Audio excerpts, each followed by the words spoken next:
Good morning, people. And today I just put one of those keypads. That's a company car.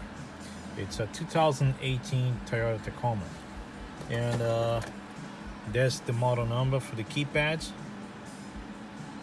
Digital keypad model KP-100. And what happened if you don't put the code? Give me 1 second. If I do not put the code, I can't start the car. See that? So I'm gonna put the code right now.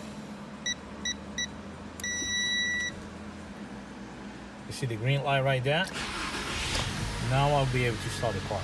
That's a company's car. That's the first time that I'm doing, and it's a 12 volts, and it works fine.